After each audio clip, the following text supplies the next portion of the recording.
बहुत बहुत धन्यवाद छोटे भाई संचालक महोदय रजनीश श्रीवास्तव जी और बेहतरीन कार्यक्रम कर रहे जिनके संयोजन में ये हो रहा है श्री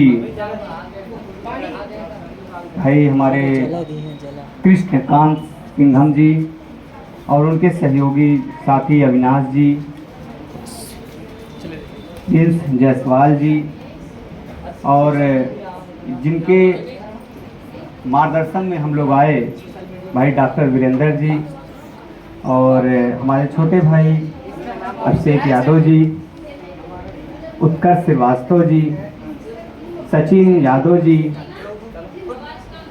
सभी साथियों का मैं 15 अगस्त के शुभ अवसर पर दिल की गहराई से धन्यवाद देता हूँ। आज हम लोग सुबह से चल रहे हैं और 7 बजे से चल रहे हैं। मैं अपना परिचय दे दूं, मैं प्रद्युम्न यादव, मेरा घर बारडिया सिकंदरपुर है। तो मैं पूर्व जिला पंचायत सदस्य रह चुका हूं और समाजवादी युवजन सभा का जिला अध्यक्ष रह चुका हूं। मेरे साथ आए इस कार्यक्रम के बतौर मुख्य अतिथि मेरे बड़े भाई जो इलाहाबाद यूनिवर्सिटी से शिक्षा दीक्षा पूरी करने के बाद डॉक्टर अंबेडकर और डॉक्टर राम मनोहर लोहिया की विचारधारा को लेकर के जिला पंचायत सदस्य से लेकर ब्लॉक प्रमुख रामनगर का सफर तय करने वाले ऐसे साथी को मैं धन्यवाद देता हूं कि जो के माध्यम से मैं आया। बड़े भाई आनंद गौतम जी जो प्रधानाचार्य हैं, मैं उनका भी धन्यवाद देना चाहता हूं। अभी एक बिटिया यहाँ गीत गा रही थी, जीना है तो बाबा शराब मत पीना। हम गाते तो हैं लेकिन लड़ाई वाकई में वही थम जाती है, वही रुक जाती है जब हम ये देखते हैं कि इस महामारी से ग्रसित गांव में हर व्यक्ति जैसे कहीं ना कहीं इसका शिकार हो चुका है। तो 15 अगस्त के शुभ अवसर पर आप हमको विश्वास दिलाइए कि आप अपने घरों में जाएंगे तो ये धूम्रपान जैसी महामारी और दारू जैसी महामारी को खत्म करने के लिए संकल्प लेंगे। यही आशा विश्वास आप जैसे बच्चों से मैं चाहता हूँ। मैं चाहता हूँ कि आज आप 15 अगस्त के शुभ अवसर पर अपने घर से निकलिए तो आपकी जो मौलिक जिम्मेदारी है, प्रथम जिम्मेदारी है पर्यावरण को बचाना। उस पर्यावरण को बचाने के लिए आप एक वृक्ष लगाने का टारगेट देंगे और उस वृक्ष को आप तब तक सजाएंगे जब तक वो फलदार वृक्ष ना हो जाए। ये आपका प्रयास रहना है। और बता दें, अभी एक बिटिया थी जिन्होंने मंगल पांडे जी का जिक्र किया, अशफाकुल्ला खान का जिक्र किया, डॉक्टर बी आर अम्बेडकर का जिक्र किया। उन पन्नों में, उन जिक्र में एक नाम ऐसा है जिसको हम बड़े खूबसूरती से और बड़े बेबाकी से 14 अप्रैल के दिन जब घोष लगाते हैं और क्रांतिकारी अभिवादन से कहते हैं जय जय जय जय जय भीम, उस घोष की आवाज जब बुलंद होती है तो ये लगता है कि कहीं ना कहीं कोलंबिया यूनिवर्सिटी के उस नौजवान ने उस सदी 21वीं सदी में एक घोष किया था, शिक्षा वो शेरनी का दूध है जो जितना पिएगा उतना दहाड़ेगा। उसी का प्रतिबिंब आज जो नौजवान अविनाश रजनीश श्रीवास्तव जी संचालन के माध्यम से कर रहे हैं, कहीं ना कहीं दिखाई दे रहा है। और आप जिस मिट्टी में पैदा हुए हो, जिस मिट्टी का नाम है अंबेडकर नगर, वो कोई मामूली बोलो मत, उस मिट्टी की उपज और उस मिट्टी की गुणवत्ता को भी कभी ना कभी आपको जानने की जरूरत है, पहचानने की जरूरत है। ये कृष्णा इंस्टीट्यूट है और ये आपको बताएगा कि जनपद अंबेडकर नगर में एक ऐसे लौह पुरुष जन्म हुए जो शहजादपुर में पैदा हुए, जिनका नाम था डॉक्टर राम मनोहर लोहिया। और डॉक्टर राम मनोहर लोहिया कहते जिंदा कौमें 5 साल किसी का इंतजार नहीं करती। इसी आपके उपजाऊ धरती पे अनवर जलालपुरी साहब पैदा होते हैं जो अपनी लेखनी से लिख करके शहादत को पार हो गए, जो आज हमको छोड़ के चले गए। वो कहते थे, गैर परों पे उड़ सकते हो हद से हद दीवालों पर, अंबर पे तो वही उड़ेंगे जिनके खुद के पर होंगे। अपने परों को लगाइए, अपनी विचारधारा को लगाइए।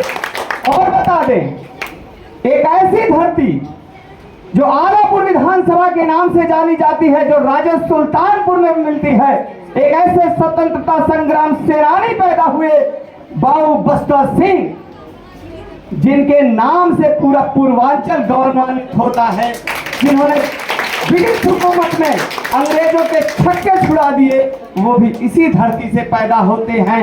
एक ऐसी शख्सियत जो आरई में पैदा हुए, जलालपुर की धरती के उपज हुए, जिसको बड़े श्रद्धा बड़े पूज से हम लोग कहते हैं, राजबली यादव, जो गीत और संगीत के माध्यम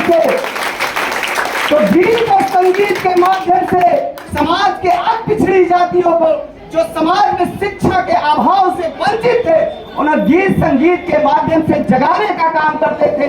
जब जमींदारी उन्मूलन प्रथा थी, जब अंग्रेजों का तांडव था, तो गीत संगीत के माध्यम से जो हमारी दादी कभी हमें सोते समय सुनाती थी, उनकी चंद लाइनें मैं बताना चाहता हूँ। सरकार तोरी नैया डगे मग, सरकार तोरी नैया डगे मग, तालुदारन के लड़के मांगे टुकड़ा, जमींदारन के लड़के मांगे भीख। दुख इस बात का है कि देश तो आजाद हो गया, और ऐसा नहीं है कि आज रिंग रोडें बन रही हैं। जब देश गुलाम था तब भी रिंग रोडें बन रही थी, डाक व्यवस्था संचालित हो रही थी, रेल की पटरियां बढ़ रही थी।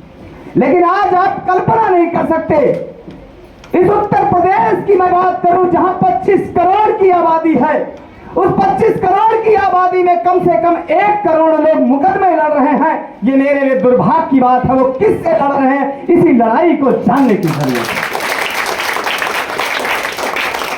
आप अपने महापुरुषों को पढ़ो, और मैं ये विश्वास दिला करके चाहता हूं कि अगर आपने निष्ठा, ईमानदारी से और कर्मठता से काम किया, हमारा ये प्रयास रहता है, क्योंकि हम लोग जब आए तो सोशल जस्टिस की लड़ाई लेकर के आए थे, व्यवस्था परिवर्तन की लड़ाई लेके आए थे, और उस व्यवस्था परिवर्तन की लड़ाई में, सोशल जस्टिस की लड़ाई में हमने भी आपकी तरह कभी तालियां बजाई हैं। हमने भी कभी आपके बीच में बैठ करके अपने मुख्य अतिथियों का स्वागत किया है।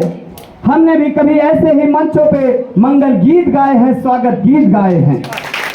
लेकिन उस प्रतिभा से जब हम निकले तो हमने अपना रास्ता तय कर लिया, और उस रास्ते को हमने सोशल जस्टिस का नाम दिया, व्यवस्था परिवर्तन का नाम दिया। और ये मेरे लिए गर्व की बात है, हम जिस बैच में निकले, जब हम जिस दौर में निकले, उस दौर का कोई नौजवान प्रोफेसर है, तो कोई डॉक्टर है, तो कोई इंजीनियर है, कोई जिला जज है, कोई एसडीएम है। ये मेरे लिए गौरव की बात है। लेकिन दुख इस बात का भी है कि उसी भीड़ में कहीं ना कहीं कोई मेरा दोस्त मजदूर भी है, हमें उसको भी देखने की जरूरत है। नौजवान साथियों, माताओं, बहनों, यहाँ तमाम ऐसी बच्चियां बैठी हैं जो मेरे भतीजी की उम्र की हैं, मेरी भतीजियां होंगी, मेरी बेटियों की उम्र की हैं, और तमाम ऐसे नौजवान हैं, हीरो, तमाम ऐसे नौजवान हैं जो मेरे हम भाई होंगे, मेरे भतीजे होंगे। मैं बता दूंगा आपको, कभी आपने कल्पना किया है कि आपके जो पिता आपको पढ़ा रहे हैं, वो दिल्ली के कारखानों में इस कदर कमा रहे हैं कि आप उनका प्रतिनिधित्व पहचानोगे तो पहचान नहीं पाओगे। लेकिन अपनी भार्या को, अपनी पत्नी को प्रेरित कर रहे हैं आनंद जी, बलराम गौतम जी, कि हमारी बिटिया, हमारा बेटा पढ़ाई से वंचित ना हो जाए। वो कारखाने में 24-24 घंटा काम कर रहे हैं, सिर्फ इसलिए कि मेरे बेटे के हाथ में किताब हो, मेरे बेटे के हाथ में कलम हो। तो अगर उनके आशा विश्वास को तुम तोड़ रहे हो, तो कहीं ना कहीं तुम ठगे महसूस होगे। और एक चीज बता दूं, कोई जरूरी नहीं है कि कोई आपको मार दे तभी आप गुलाम हैं। कोई जरूरी नहीं है कि कोई आपको गाली दे दे तभी आप गुलाम हैं। आपसे कोई शिक्षा छीन ले, आपको कोई शिक्षा से वंचित कर ले, तो आप मजदूर तो दूर, आप एक चौपाया जानवर की तरह नजर आओगे, एक आतंकवादी की तरह नजर आओगे, जिसकी ना कोई सोच होती है, ना कोई विचारधारा होती है।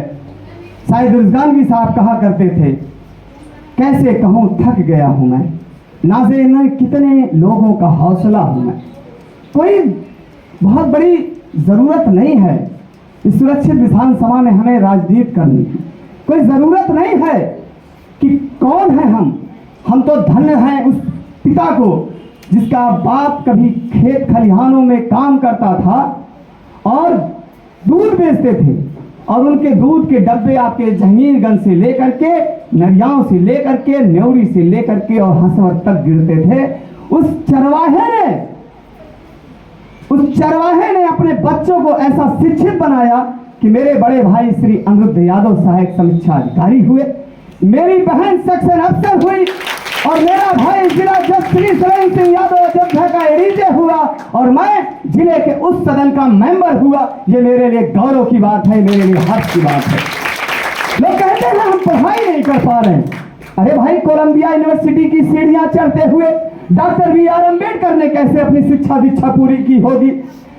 आपको पढ़ाने के लिए अभी एक बिटिया ने ज्योतिराव फूले की पत्नी सावित्री बाई का जिक्र किया था एक विद्यालय में। सावित्री बाई जो माली समाज की बेटी थी, जब वो निकली आपके बेटियों को, आपके बेटों को शिक्षा रूपी तालीम देने के लिए, तो उसके ऊपर कचरा और उसके ऊपर कीड़ा फेंका गया। जब उन्होंने अपने पति से कहा कि मैं कैसे पढ़ाने जाऊं, जब मैं गलियों से निकलती हूं तो मेरे ऊपर कचरा फेंका जाता है, मैं अपनी बेटियों के हाथ में कलम देना चाहती हूं, मैं अपनी बेटियों को बहुत बड़े शिखर पे पहुंचाना चाहती हूं, जो मेरी बेटियां पढ़ नहीं सकती मैं उन्हें पढ़ाना चाहती हूं। तो उनके पति ज्योतिराव फूले ने कहा, तुम जिस व्यवस्था से लड़ने निकली हो ये एक दिन में तोड़ने से नहीं टूटेगी। तुम अपने छोले में 2 साड़ी रख के जाओ, और एक गंदी साड़ी जब वो मैली हो जाए, जिस पर सामंतवादी सोच रखने वाले लोग कीचड़ फेंक दे, उसको उतार देना, एक नई नवेली साड़ी पहनकर अपनी बेटियों को पढ़ाना। ये थी हमारी माता सावित्री बाई, जो ये बेटियां मेरे सामने बैठ के ताली बजा रही हैं और मंच में मंचासीन होकर के हमको अपनी कला का प्रदर्शन दिखा रही है। लेकिन आज कहीं ना कहीं देश को बांटा जा रहा है, जात के नाम पे, संप्रदाय के नाम पे, मजहब के नाम पे, धर्म के नाम पे। तुमसे तो अच्छे परिंदे हैं, वो परिंदे जिन्होंने कभी जातियां नहीं बनाई। कि कैसी आग बरस रही है आसमानों से, परिंदे लौट के आने लगे हैं आसमानों से। कोई तो बता दे मेरी पहचान क्या है, जो भूल गया है। क्या इसी के लिए हमारे भगत सिंह ने फांसी दी थी? क्या इसी के लिए चंद्रशेखर आजाद ने गोलियां चलाई थी? क्या इसी के लिए अशफाक उल्लाह खान ने फांसी दी थी कि आज हिंदू मुस्लिम के नाम पे हम लड़ रहे हैं? ये लड़ाई बंद हो जाए, ये अच्छी पहल नहीं है देश के लिए। और मैं आह्वान करना चाहता हूं 15 अगस्त के शुभ अवसर पर, ये मस्जिद, ये मंदिर, ये गुरुद्वारे हमारे आस्था का प्रतीक है। हमें किसी पे कमेंट करने का कोई अधिकार नहीं। यहाँ तमाम 18 साल से लेकर 35 साल का नौजवान खड़ा है। मैं एक बात से अपनी बात को खत्म करूंगा, उसी बात में सारा सार मेरा छुपा है। एक लंबे समय से एक घोष लग रहा है, उत्कर्ष श्रीवास्तव जी खासकर आपके लिए। एक लंबे समय से एक घोष लग रहा है, एक हिंदू का लड़का दूर कहीं नदी के किनारे खड़ा होकर के कह रहा है कि हिंदू खतरे में है, गोस्वामी तुलसीदास की रचित रामायण खतरे में है, गीता खतरे में है। कहीं दूर नेवारी में खड़ा एक मुसलमान का बेटा कह रहा है कुरान खतरे में है, अजमेर खतरे में है। कहीं दूर खड़ा एक पंजाबी लड़का कह रहा है गुरुद्वारा खतरे में है। कहीं क्रिश्चियन का लड़का खड़ा कह रहा है यीशु खतरे में है। मैं अब दावा करता हूं और आशा विश्वास दिलाता हूं, सिर्फ एक किताब को सुरक्षित कर लीजिए, जिस किताब का नाम संविधान है। न हिंदू खतरे में है, न मुसलमान खतरे में है, न सिख खतरे में है, न ईसाई खतरे में है। मैं आपको विश्वास दिलाता हूं, ये जो आने वाली नस्लें हैं, ये नस्लें सुधर जाएंगी। सिर्फ संविधान रूपी ज्ञान को अपने अंदर अर्जित करिए और उसी को ब्रह्मास्त्र मान करके अपने मिशन की तरफ आगे निकल जाइए। कोई आपका बाल बांका नहीं कर सकता। इसी के साथ मैं अपनी वाणी को विराम देता हूं। जय हिंद, जय भारत, इंकलाब जिंदाबाद, जय संविधान।